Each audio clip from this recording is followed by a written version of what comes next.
Alrighty. Well, welcome back to the RDN Roller Show. We got I guess you could say, special edition pod here coming at you on a Monday morning.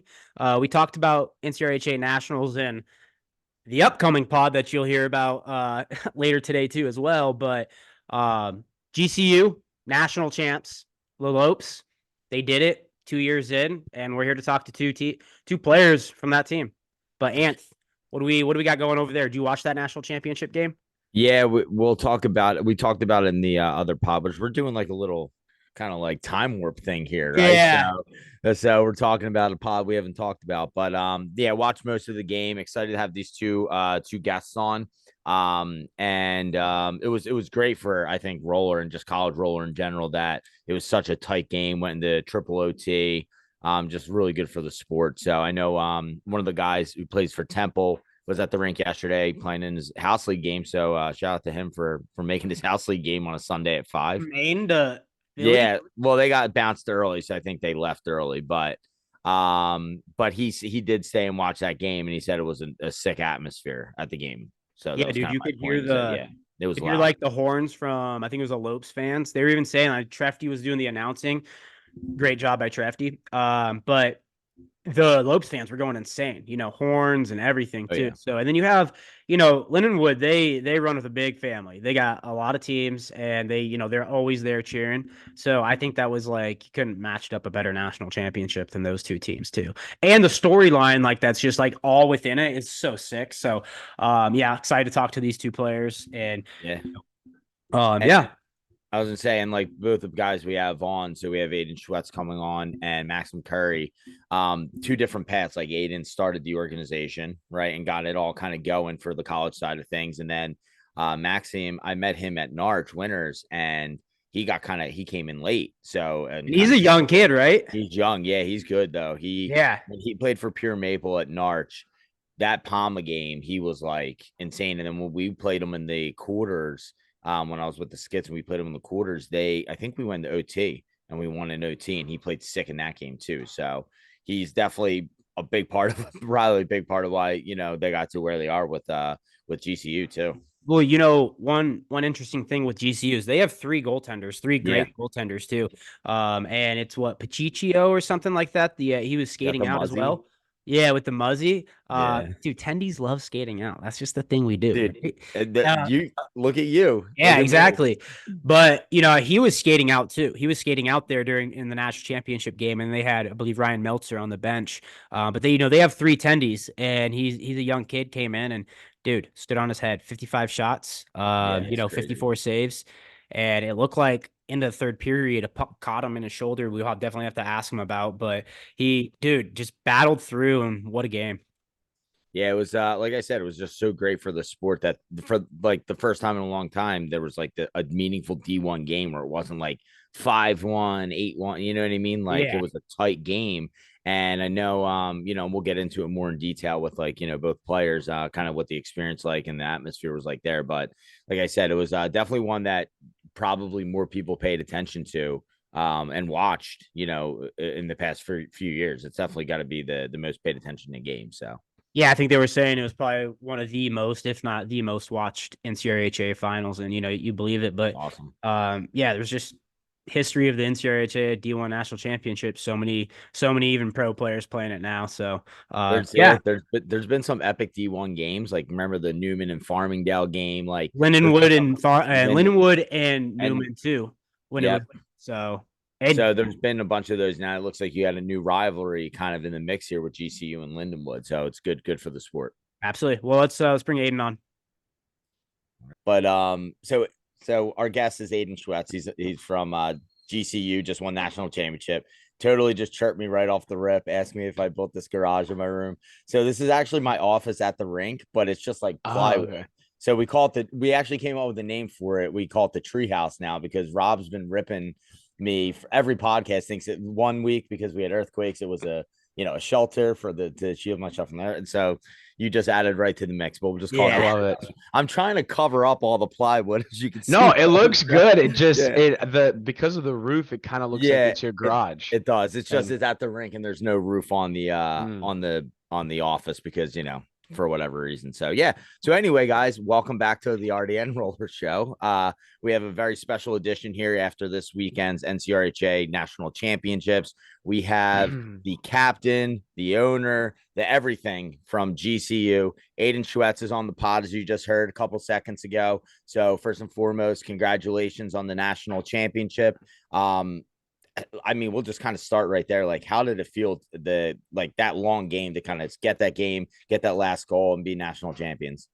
Well, first and foremost, thank you so much for having me on the pod. It's definitely been many years since I've been wanting to do this. It's a very high honor, so thank you so much for having me. Got it, man.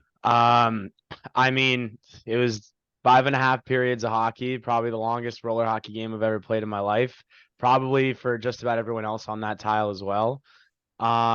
I honestly, like, going into that game, I think most of us, at least on our side, were like, all right, like, we've already accomplished everything that we set out to accomplish this season. We made it farther than we did last year. We beat Bethel. We got people to stop hating us so much, and it kind of got them to be on our side.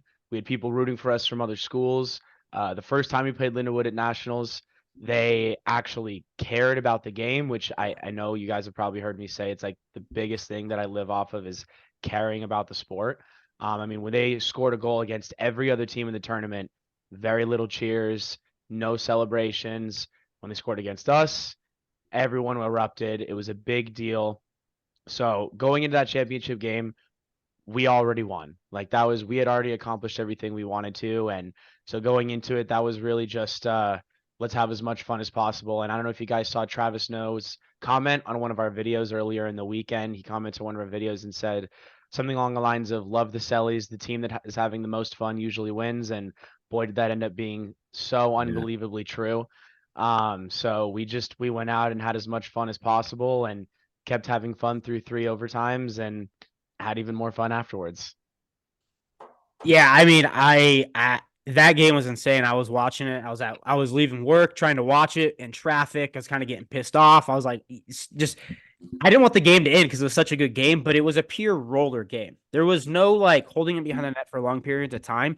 You guys went at each other, and there was no fear. And I thought that shows a lot about your team. Can you just speak on like what's your guys' locker room presence kind of like? Like what is your locker room like when you guys are in there before that national championship game? So before the national championship game was definitely different than how we typically go into every other game, and I'll kind of explain the difference. So one thing that I wanted to instill from day one of our first season was I wanted to instill as many traditions as humanly possible into this program. Like, we were starting from scratch. We were 20 plus years behind every other program in Division One, and we had to catch up. So we have very specific chants that we do. From day one, we started doing one that was based around a speech I gave kind of at the right at the beginning of the first season. It was called "Why Not Us," and like that speech was kind of based around, I mean, exactly what it sounds like. You want to win a national championship? Why not us? It's who's gonna eventually beat Lindenwood?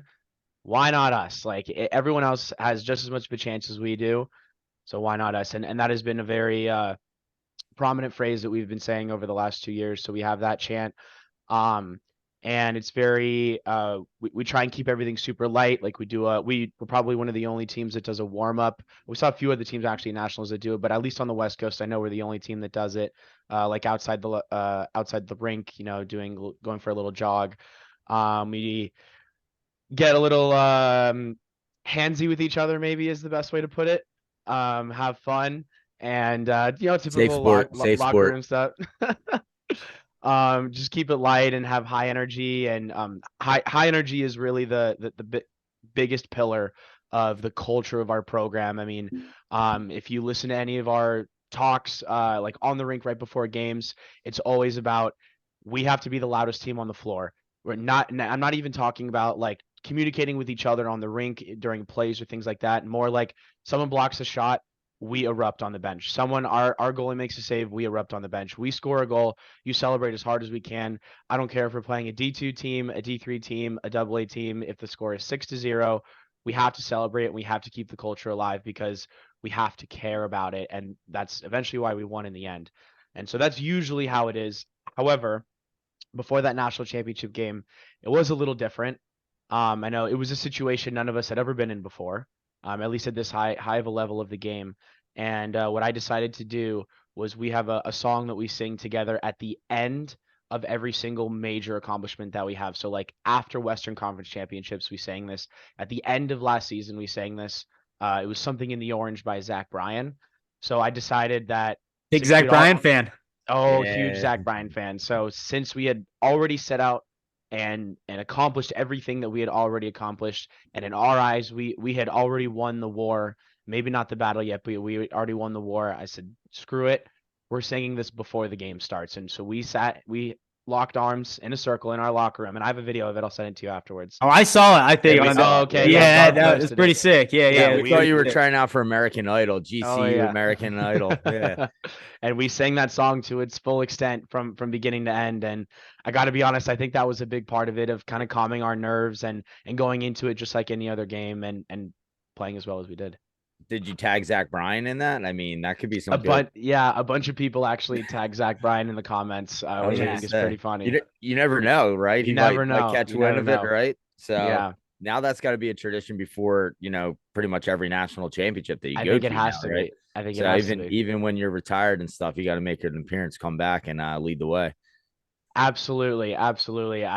This program is my child, and I will never leave to the fullest extent. Like I'm trying to stay as much as possible, be as deeply and as heavily involved. I mean, going into next season, I've got a million plans already that have all been completely changed since winning that game, and I'm very, very, very excited. It's hard to, I could talk for Roller about it for hours, but accomplishing something like that just 2 years into a program, I'm not even really sure how to talk about it quite yet. It's quite too unbelievable. I don't think it's even set in with everybody quite yet.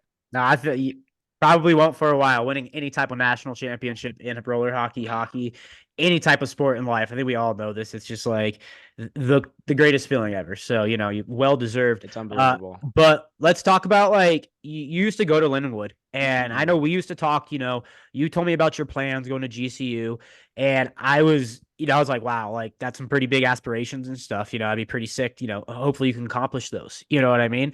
But you always put it out there. You put it out there kind of like in the universe too, which is, I would say ballsy, but also like you're living up to your accomplishments. So let's take back 2 years ago. How did GCU come about? How did you create this program and, the why? Yeah, absolutely. So, um, I've done full podcasts on like my real true feelings about why I left Lindenwood, and I don't feel like it's appropriate to completely dive in to like all the nitty gritty of why I left, but I'll give a very brief summation. Basically, I I went to Lindenwood originally from Arizona State. That was the first school I went to because COVID shut down ASU. Um, and Lindenwood was one of the only schools that was still going. So I was like, I'm not waiting an entire year to play college roller, so I'm going to transfer. And I did. So I went to LU for 3 semesters, year and a half, played 2 full seasons. Um, and the middle of the second year, we were undefeated. I was on the AA team. I was on the secondary team, the gold roster, and just really didn't feel like I was being given the opportunities to grow as a player as I was anticipating going to a school that is the Alabama of collegiate roller hocky. Pretty good way to put it. Yeah, I mean they're the greatest collegiate Fair. roller hockey program of all time. I mean, even still, it's going to take 20 years to be able to take that title away from them, and they still absolutely hold that. I felt like there was more out there. I felt like there was more that could be done, and I felt like there was a lot of so many more things that could have been improved upon about what I was experiencing, and I knew that I was going to be the only person that was going to be able to do that for me because of how I wanted to be treated as a player and how I wanted to be my collegiate roller experience to go. So I decided to leave. Um, and I kind of looked around, and absolutely no shade at any other program, but I was like, well, I can't go anywhere else because Lindenwood's the best. There's nowhere higher to go. So I got to start my own thing. Um, And so I was looking around, and I was playing for a Pi-Ha team called the Coyotes, the Arizona Impact I Coyotes. think that's how I met you. And yep, that's how you met. That's how we met. And they were flying me out like once a month. Me and actually another Lindenwood player, Brett Wooster. They were flying the both of us out about once a month to play Pi-Ha. And so that was kind of my first real experience in Arizona. I mean, I did go to ASU. I was living in an Airbnb for 3 months because I wasn't allowed to live on campus with a Vietnamese couple. That was what an experience. Um, Some stories from that, huh? We're Oh going my Joe God. Rogan style now. Oh my God, that was insane. And but anyway, so this is my first real experience in Arizona because everything had opened up by now and not everything was closed. I wasn't living out of an Airbnb room, and so I really fell in love with just the area of Arizona. I fell in love with the rink that we have out here that's really beautiful. I fell in love with the community, the roller community that we have out here. There's just so many good roller hockey players. I mean, the men's league out here, the Thursday night and the Sunday night men's leagues out here are insane. They're all pro, ex-pro, platinum level players. I mean, really some incredible hockey. So I started looking around here, and I found out that Grand Canyon had a rink on campus. And that was when the light bulb set. I was like, wow, that would be the ultimate selling point, is that we have a rink on campus. I mean, who else has that? Even Bethel, they have their own rink, but it's 30 minutes away from their campus. So it's a different selling point. And so I kind of went from there. I decided to take a tour, fell in love with the campus. This is one of the most beautiful campus I've ever seen. I've toured so many schools. It was ranked like sixth nicest campus in the country for all American colleges. We have 6 pools on campus, 4 jacuzzis. It's 80% women. Like it was just such Whoa. an incredible experience. Not a bad Ooh. place to go, fellas. Yeah, I mean, it's This- 4-1 girls to guys. Like, how can you argue that? It's just there's palm trees everywhere. It's sunshine. There's a rink on campus. So I pitched the idea to the school, and they were all about it from day one. Some of their promises maybe didn't fully come through, but it didn't really matter because I wasn't banking on it. It was Alex Parrish, the person that I started this program with. He's a University of Arizona alumni. I got him to go in on this with me, and we just hit the ground running on cold calling players. We spent the entire summer after we decided we were doing that, literally 10 to 12 hours a day cold calling players. You picked up 2 players from the RDN team when we went to Narch together. Yes, we did. We picked up You know? Eric Buckholz and Xavier McCovey. Who actually, I don't know if he's probably going to be upset that I say this, but the first kid we ever actually signed, I think it was Dylan Abamont. Yeah. Yeah. He had never ended up coming, which is totally fine. He actually texted me yesterday. But when that happened, me and Alex looked at each other because this was like a week after we announced the team.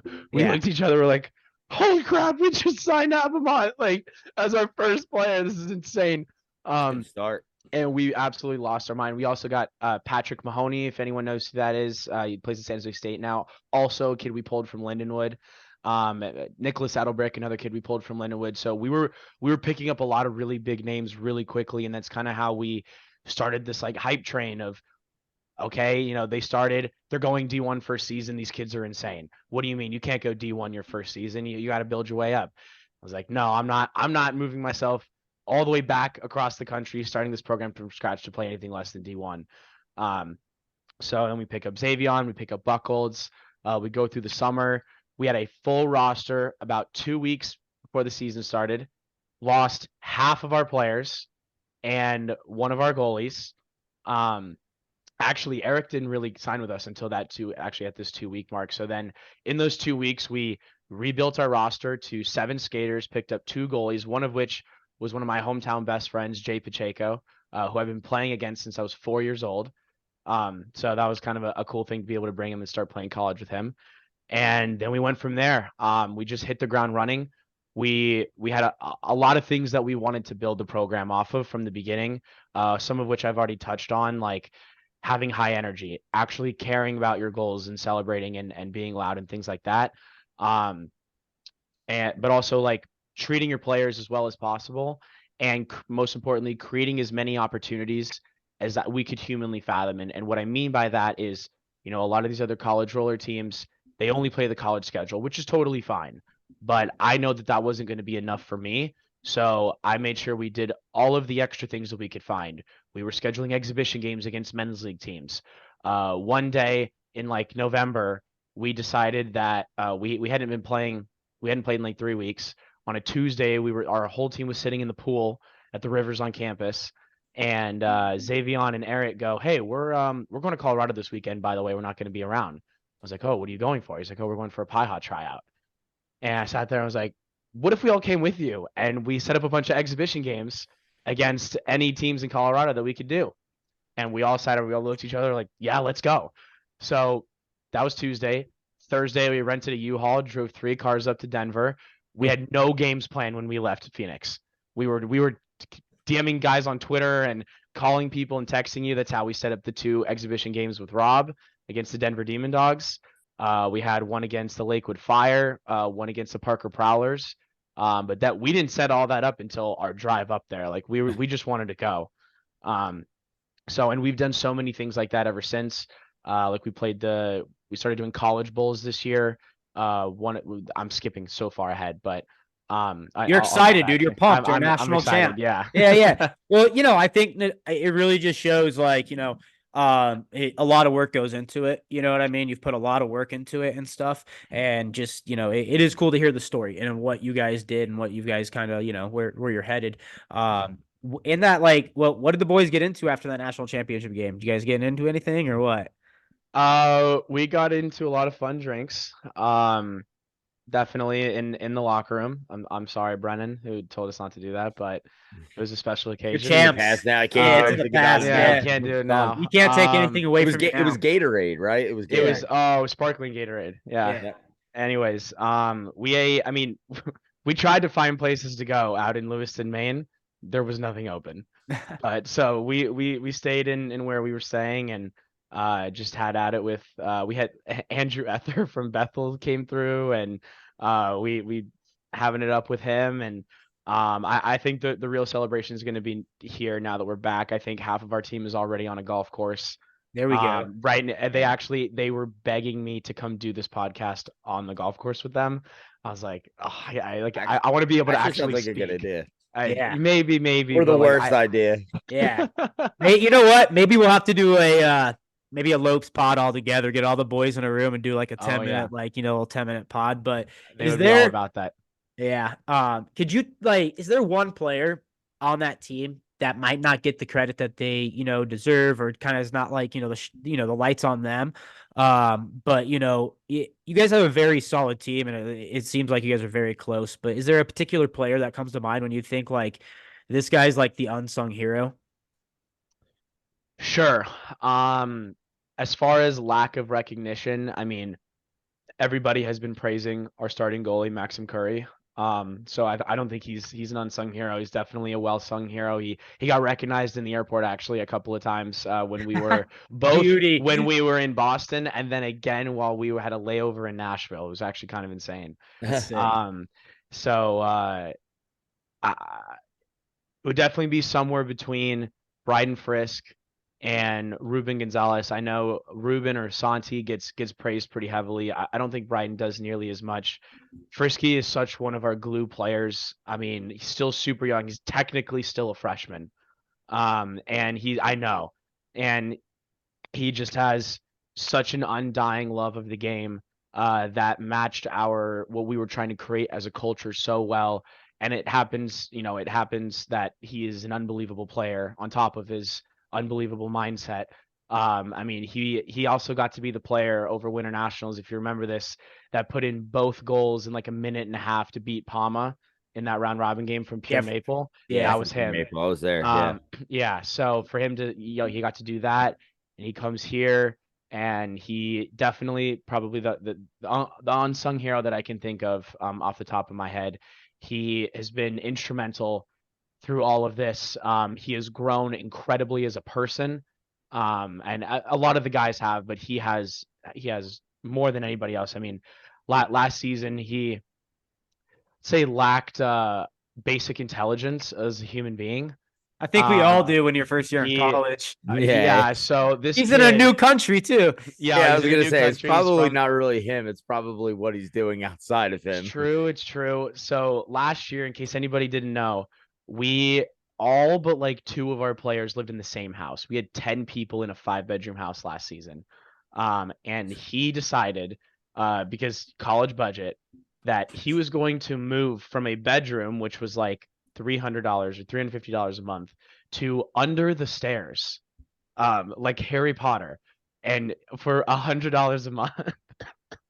You guys And so charged this him to kid- live under the stairs? Yeah, well, we were all broke. Like we needed a little bit of help. I don't even think he was paying the 100. I think someone else was covering it for him. But Yeah, it's like, dude, just Um, clean up after yourself, and we'll call it even. Like, you exactly. sleep So under the he stairs. quite literally threw a twin mattress under the stairs. And you know what's even the best part? His girlfriend lived in there with him. There was 2 of them in there. They had to bend over at like a 90-degree angle to walk in and out of this room. But he hung up decorations. He had a Team Canada jersey up there. He had a little scarf. He had his things. It was a room. He made it his home. And So there's a room worse than my treehouse up here. Oh, So it's that's, so at least much that's worse. established. I'm Oh, glad oh you my told us God. for that. And that Well, you reason. know what? From the staircase to score in a national championship game, or not the game winner, but the first goal of the game. So, Mhm. which is Yeah, huge. maybe let him have the couch tonight. You know what I mean? Yeah. Yeah, maybe let him have the master bedroom. let or him- let him something from like out that. from It under was the incredible. I mean, he's definitely the unsung hero, but we had a couple of those last year. We had one kid who lived in the den, and we built a 4th wall to close it off. Our first attempt was a curtain that we hung up from a rope that we found on 2 nails. And then it was like this much from this tall wall. So then we bought a bunch of plyboard and just started like stapling it together. We had no experience doing this. Can you imagine, Um, like, he's like sleeping in the middle of the night, that thing just collapses on him? Just No, we mounted it to the wall. We did do Yeah, that much. His sure, with door was the string you found, you mounted it to the wall. All right. his door I was see right was a through you college styrofoam kids. piece that we slid back and forth. We had one kid, Cameron Bennett, who came in February, so pretty late into the season, and we're like, dude, you got to find somewhere else to live. There's already 9 people here. And he's like, no. I have to live in the team house. We're like, dude, there's nowhere else for you to go. There's someone already under the stairs. There's someone in the den. There's someone on the couch. Like, there's 2 people in each room. Like, go somewhere else. He's like, no. I got it. Kid shows up. By the way, after totaling 2 cars on his drive down from Chicago, in a matter of about an hour. Wait, did I lose out? No, you're good. You're good. Okay. You're so good. So he comes down and builds a room in our garage out of wood he found and some stuff he bought at Lowe's. Yep, There you go. exactly. Well, not as nice as that one. Not Yeah, as nice as the nice. treehouse, but essentially that concept in a corner of our garage and in Arizona when it was about to be like the middle of summer. And he lived out there on an air He's- mattress. It was actually it might have been the nicest room in the house, to be honest with you. Like he did it a good job.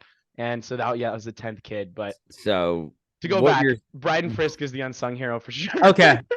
yeah, I mean, it sounds like him living under the stairs and the guy living in the garage. They might be the unsung heroes of the house. It's true. But It was I'm sure know, that house like- smells great with 10 hockey guys and 5 and a bedrooms. dog. Yeah, Yeah. and a dog. So I mean, obviously, like I think the sacrifices that a lot of those kids were willing to make last year, sacrifices, I mean, they're still making the same sacrifices this year, kind of is really one of the biggest testaments to a lot of these kids' mental dedication to the ideology that our team is built around. The ideology of caring as much as possible and throwing yourself completely into a sport that a lot of other people don't care about nearly as much as you. I mean, you're going to go your whole life telling random people I play roller hockey and they're going to be like, what the heck is that? So being able to get through stuff like that and being willing to live under the stairs and being willing to build your room in a garage just to be able to do this, to play for a team that I started it was a big honor and really a testament to what we're doing here. So yeah, I mean, definitely the yeah, unsung heroes. what I'm getting out of it is, you guys take it very seriously, and it's cool to see that because, I don't think people take it. I think roller hockey kind of gets like the knock sometimes that it's like, oh, it's just like something you do like in the off season. It's blah, blah, blah. But like the fact that, You have the guys out there doing pregame warm-ups. You guys have some, things that you're constantly doing as far as like practices, scheduling games outside of just your normal NCRJ schedule, and then even the stuff in the locker room with having the brotherhood, right, and the bond with everybody goes a long way, and ultimately led you to being a national championship here on this Monday morning or Monday afternoon now. So Absolutely. yeah, it's been awesome kind of getting to hear the whole story. I mean, even the crazy ones with the guys living under stairs and stuff, that's always good. That's always good too. It's gotta, I feel like we need some pictures of it at least now to throw out with the pod. But I'm sure we have some photos. I think I did a video tour at one point. We were gonna do a vlog. We It never lasted did. about 2 seconds. yeah, that got Yeah, carried. exactly.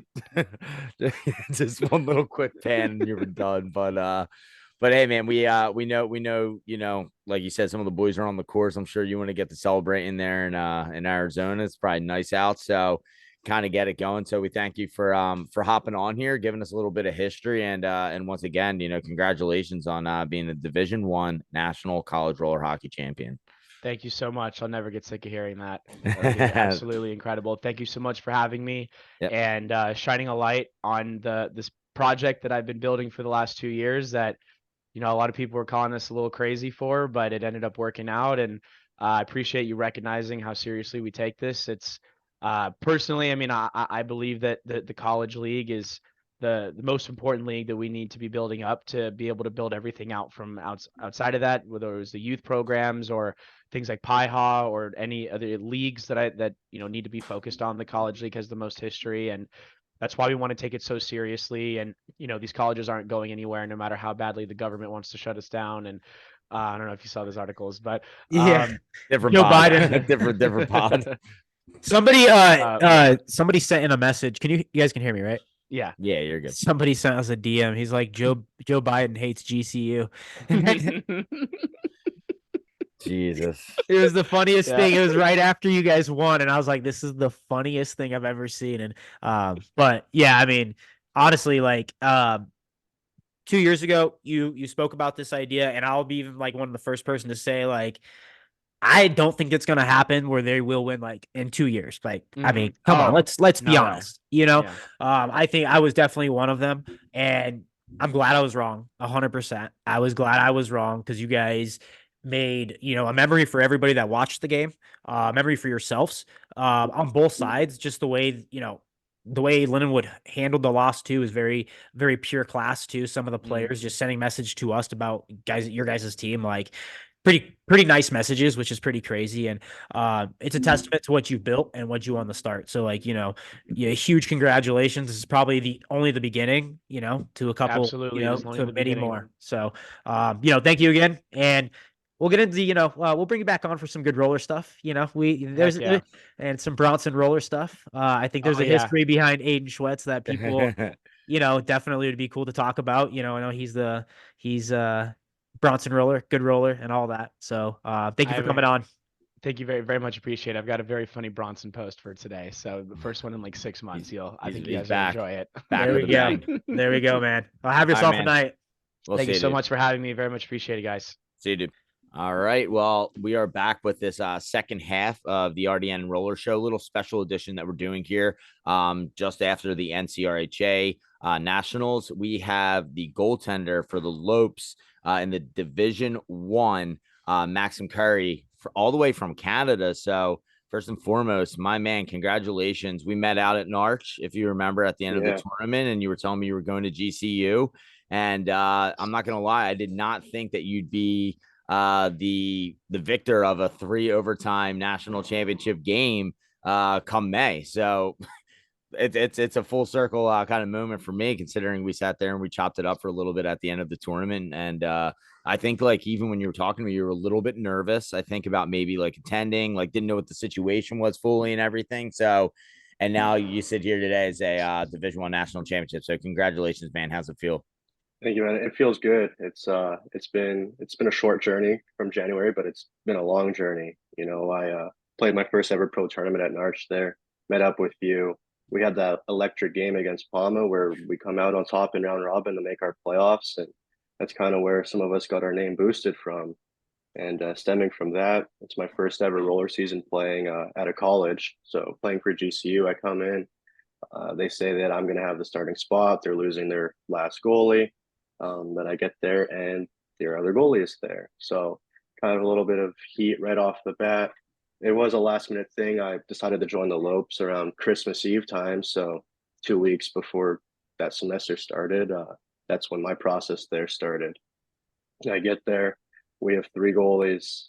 We battle it out. We play Arizona State, University of Arizona, handful of times, kind of rocking back and forth, not really earning my starting role. No one really knows who I am. And then I pull my groin at the beginning of March, and oh shoot, there goes all my chances to earn ice time. But we went to Nashville a couple weeks ago. We got swept by Bethel in 3 games to none at a little college bowl held. Played the Echo tournament, got a glimpse of the Lindenwood guys, and I was able to come here to Maine and earn my starting role in the first couple games, and it stuck. And I've been playing. I was playing good, and boys were playing good, and we just rolled with it. How old are you, Max? I'm 23 now. My birthday was during the tournament. Okay. I was gonna say you're very, very professional, calm, composed too. So Aiden said you were probably the least weird goalie you've ever met, like very normal. And it's watching you play, you're very, very calm, a very calm and composure like that. Is that how you always approach games, or was this tournament a little different?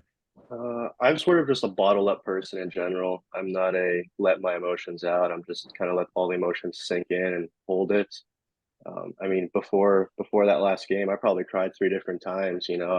Everything's so bottled. It's I mean, played the same songs over and over before every game, but that game was just different. I knew that an off ice warm up wasn't going to change anything. Like that was the game to be the game. Like there was nothing to change, nothing to really more to prepare for. And I sat in the stands, cried, sat in the locker room, cried, sat in the on ice warm ups, cried. But then it was just time to go. Everything was out, and all you can focus on is the game at that point. Was And it like tears of emotion? Yeah, just a lot of ball up, school stress, life stress, But I mean, I have to play for them, and I need them to play for me. And if I just let everything out, then nothing's there to distract me. I think you'll start realizing this as you start playing more and more in this scene, and even as you get older, sometimes the rink is the only place you can escape. No matter what else is going on outside the world, you may have school issues, family issues, friends issues, drama, all that kind of stuff. But I think you're probably, what you're pretty much saying is once you got on the rink, it was just stop the puck, make the next save, give my guys a chance to win. I'm going to have to make big saves. I'm going to have to, battle adversity when there's a goal that goes in or whatever it is. And, you can kind of let all that stuff that was kind of, not bothering you, but bottling up in you, just kind of let it all, put it on pause for, well, that wound up being a really long game, but typically like 45 minutes to an hour, but, put it on pause for a couple hours and just kind of battle through it. And you mentioned something earlier, which I want to talk about is just playing for Pure Maple, you guys kind of came into that tournament, and this is kind of how, I got to know you more. And you guys had that big game against Palma, got you guys in playoffs. You wound up facing us as Skittles in the quarters, and that went to overtime as well, or it was like at the very end of the game. I think we might have scored, but whatever it was.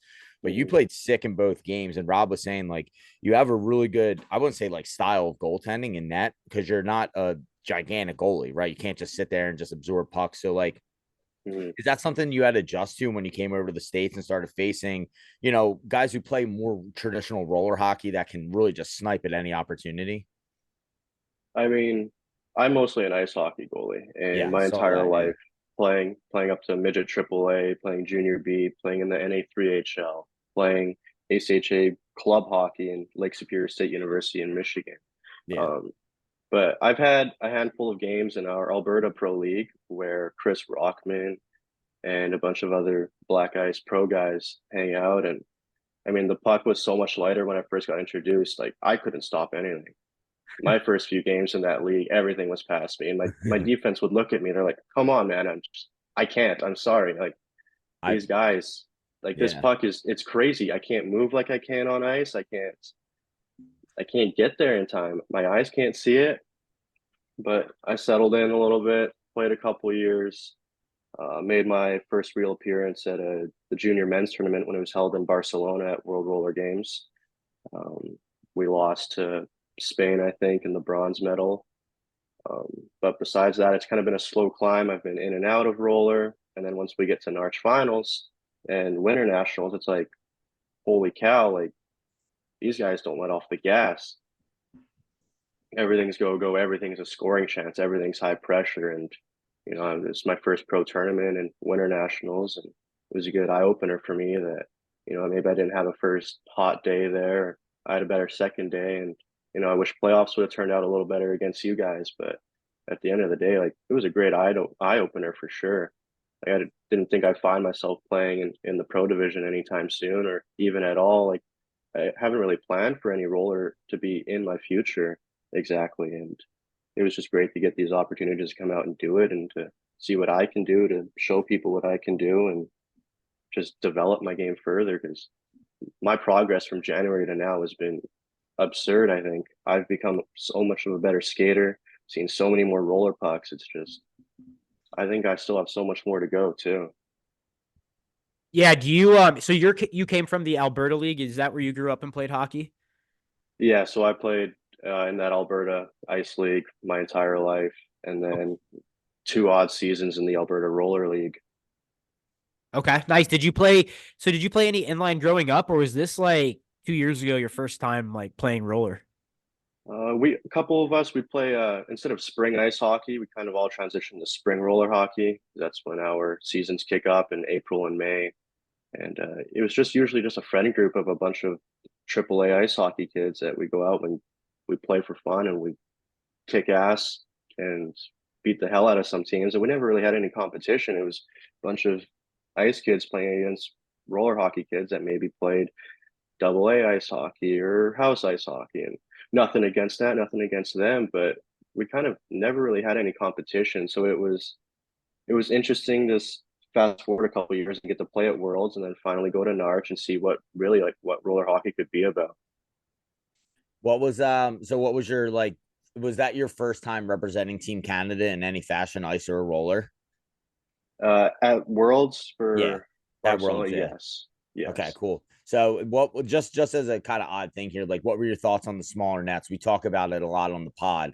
So I'm interested to get a goalie on here and talk about the smaller nets. Did you like it? Did you feel like you had to adjust your game at all? For me, it was a huge mental block. Um, Obviously, it being shorter, it shouldn't change the way I play, but mentally, my brain was all over the Racked. place. Yeah. And I knew going into it, like I'm a 5'7" goalie, maybe this should benefit me, but it's just the way that it's perceived. And I'm a huge like technical, I'm a huge numbers guy. Um, I'm everything is kind of doesn't have to be perfect, but I know the purpose of everything and everything that's going on the floor. And to just know that the net was smaller and that I should be playing better or I should be stopping more pucks in theory, it screwed with my brain. It was hard to adjust, and we had a couple practices there, but it was, I don't know, I don't like those small Euro nets. Big posts, like they're like almost square. They don't have like any kind of roundness to them. They're like kind of a edge. So they're definitely Yeah. definitely interesting. And we always talk about how like it opens up different holes in a way because like there's Hmm. not as much upstairs. So like the shots typically are lower, right? Like you see a lot of goals scored internationally 12 inches off the ice or 12 inches off the Hmm. floor. So awesome. Yeah, I was just like I was looking through your Instagram earlier and I saw the picture of Team Canada. You had some sick gear too. You had the Bryans all matching like red and white. Like the style was there, man. So I just wanted to saw the picture of you and Nan. I was like, oh, I wonder what he kind of thinks about it. So No, yeah, it's yeah, I don't like those Euro nets. And all of those guys, the nets are so they can shoot so good in all those low corners too. It's almost like they're better at shooting on that net because they know they have such little room to shoot that it's all they've practiced. It's all that you sure, it's a can good shoot point. for. It's a really good point. Yeah, that's what I was gonna say. Like most of the goals are scored when you see like the world's games, the European teams. It's all low. Um, so what made you decide to go to GCU? Was there friends that you had there, or new program? What made you want to switch to go to there? I ran into some troubles with my club ice team at Lake Superior State, and I played for them last year. I played half the season. Me and my buddy, we split the games 50-50 practically, and In the summer, I was looking to advance to ACHA Division One. I'm trying to move up in the rankings. I think I can handle it. And I commit back to my school instead of finding another school because they go, hey, you're going to get some more playing time if you come back. Great school, great program, great professors. School first, obviously. And they great computer science programs. I get there, and now there's more goalies they told me that weren't going to show up. Well, not a problem. I'll earn my ice like always. As a goalie, it's never easy, but 3-4 guys there, you have to earn your ice. There's no other way to do it. And I get there, and I'm not going to say I got the short end of the stick, but it was a lot different than what was told to me in the summer. Yeah, especially in July, August, when it's pretty late to make a decision to go somewhere else. We get there, things don't kind of work out, and you know what? I'll see if I can transfer to a school. Brian Frisk on GCU mentioned to me that, maybe I should go play GCU. Been looking at other schools to transfer for ice hockey. And you know what? I look on GCU's website. They offer scholarships for international students and transfer students. So I was like, you know what? I'll give it a shot. I'll go. Maybe I can earn these scholarships and not have to pay a semester of tuition, and we'll see how it goes from there.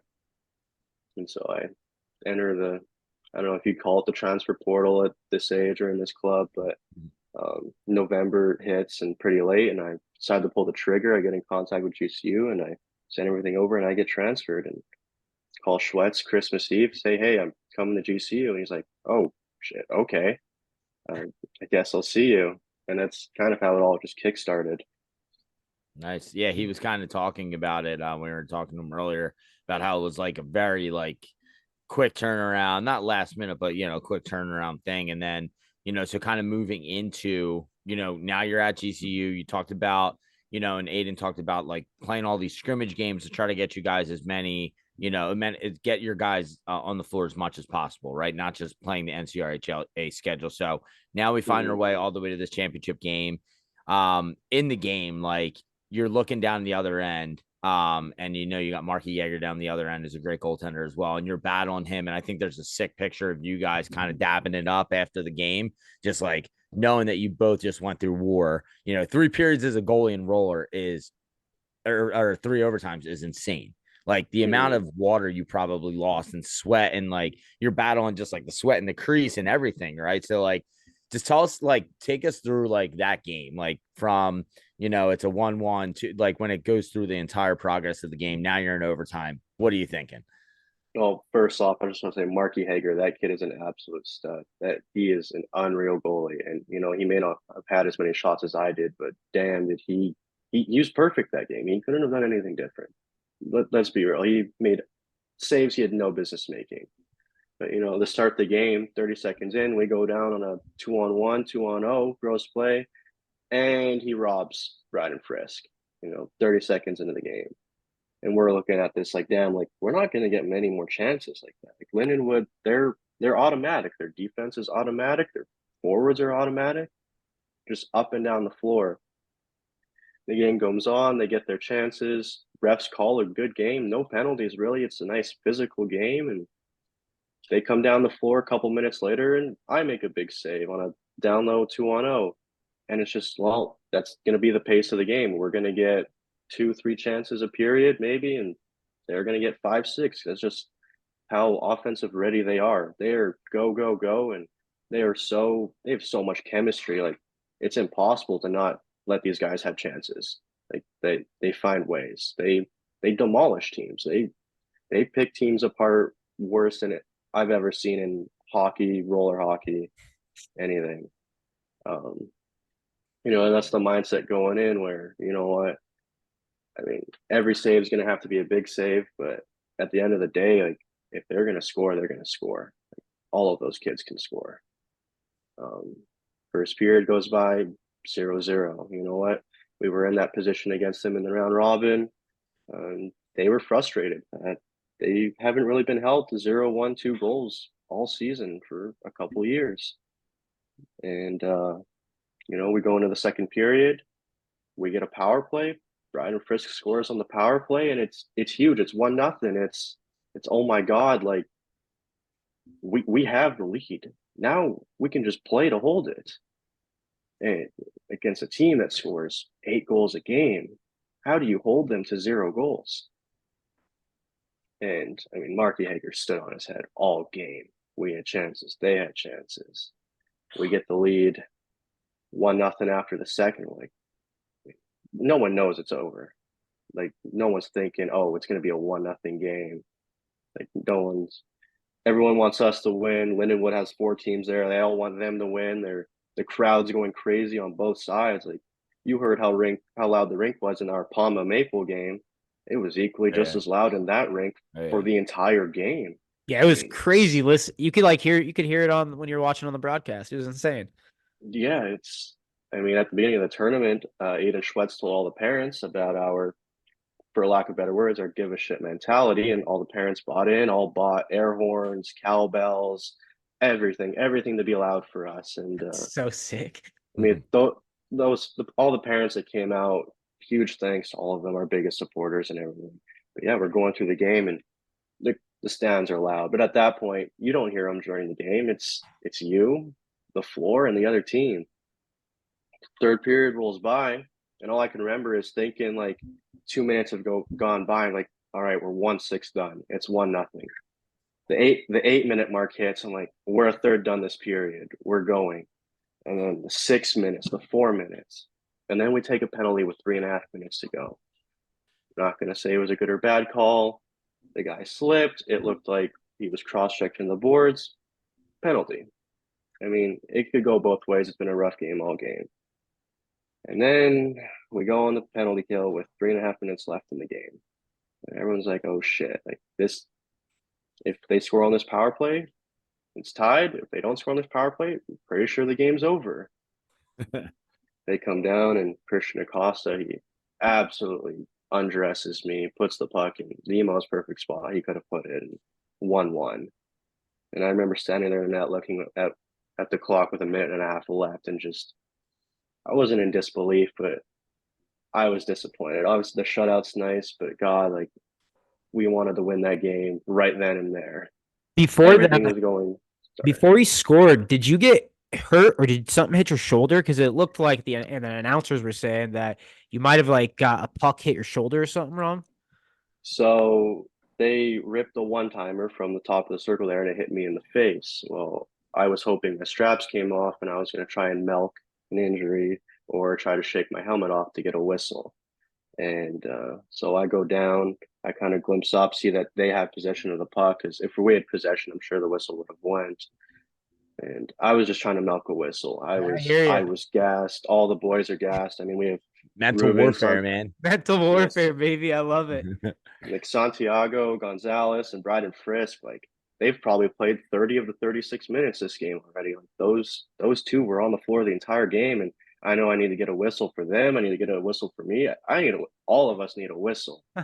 So I was just trying to draw a whistle. None of the straps ended up coming off my helmet. I shook my head, didn't come off, and I was like, oh well. Got up, puck went to the top, moves down to Acosta, and he comes down and scores. And I know it looked like I was hurt, but really I just needed that whistle for everybody. Yeah, hey, I hear you. I mean, you're that's as truthful as you can get right there.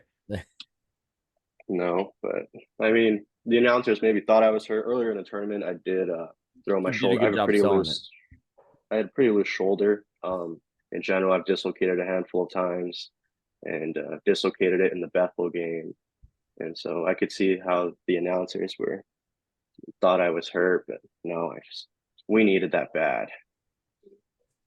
I hear that. So going into overtime, and looking at the shot count, sometimes it's wrong, but the second overtime, they had about 12 to 14 shots. Were you gassed at really any point too, or were you kind of really just like adrenaline pumping? I mean, it was definitely adrenaline pushing me. I was all out of the tank. We had to weigh our gear at the airport. My chest protector was 9 pounds on its own, soaking wet. And then with the soaking wet jersey, I've got 13 pounds on my chest, which is a lot heavier than it would have been at the start of the game. But Hell yeah. I was out of gas, but I know everyone was out of gas. I sat there and I was like, you know what? I can't complain. these our D-men have been playing 95% of the game on the floor, no breaks, nothing, hard up and down. Like without Frisk and Santi on the D end, I don't know if we win that game. They've just played way too many solid minutes for there to be more high scoring chances than there was. But yeah, first overtime hits, a little tired, but you know what? I can go as long as it takes. I mean, no one thinks it's going to take more than one overtime, not against Lindenwood. Um, First overtime rolls by, it's back and forth. Hager making unreal saves in every overtime, every period to keep his team in the game. I think with 30 seconds left in the game in the third period, he makes an unbelievable diving across the crease save. And I mean, once again, that kid was perfect. I mean, how do you beat him? And in my case, how do you beat me? Like those guys have goal scorers, but I just feel like they didn't want to shoot. I feel like they didn't know how to score, and I feel like we didn't know how to score in in Good roller old hockey. goaltending duel there. Yeah, it was unbelievable goaltending. Yeah, dude. you could just tell in how you're speaking about Marky as well. Like you just have like such admiration for.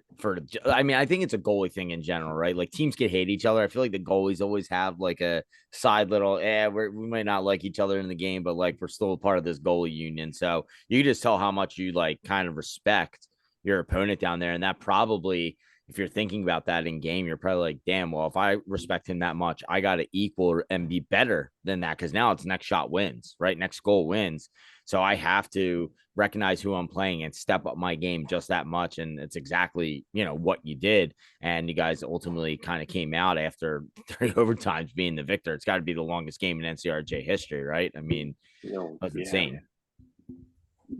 I mean, you go down the floor, he makes a 2-0, 3-0 save, and in my head, like, we're not going to beat this kid 2-0.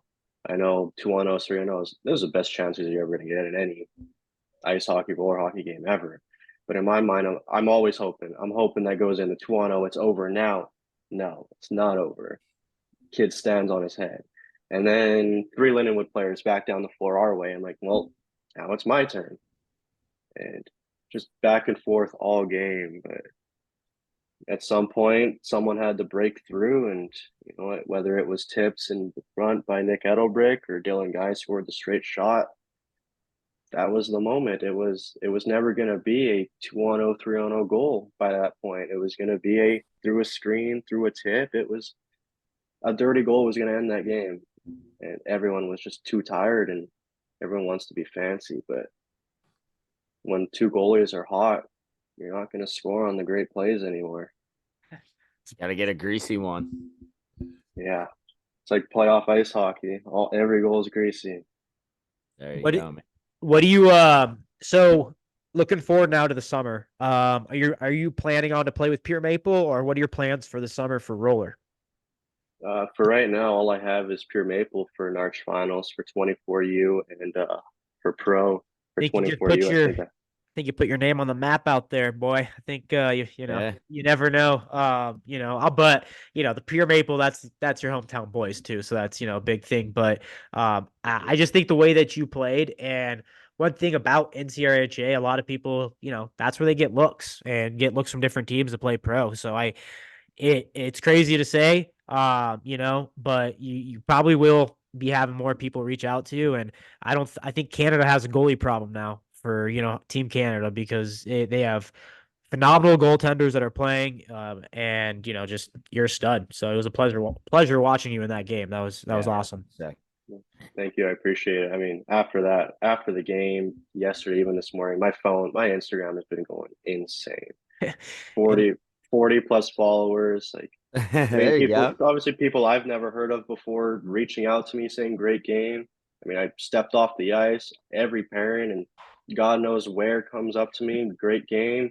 At the airport, Lindenwood parents still come up to me, say great game. It's been great. The support's been great. I mean, I'm just happy I could win it for my boys first and foremost. Now, do you have plans on going back there next year, or do you not know yet? That I'm unsure about. It's the big question in the room and in the group chat right now.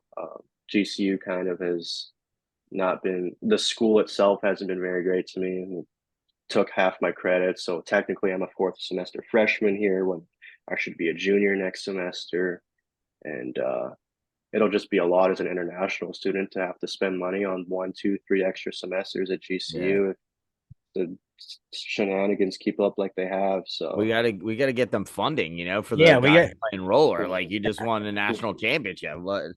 talk to Yeah. GCU. Well, I got to say, for now, for the next couple of weeks, hopefully you can ignore that. Enjoy yourself as a national champion. That's something that especially for this program, you've only been there 3 full months to come in, do what you've done, and like I said, you made a name for yourself. So congratulations.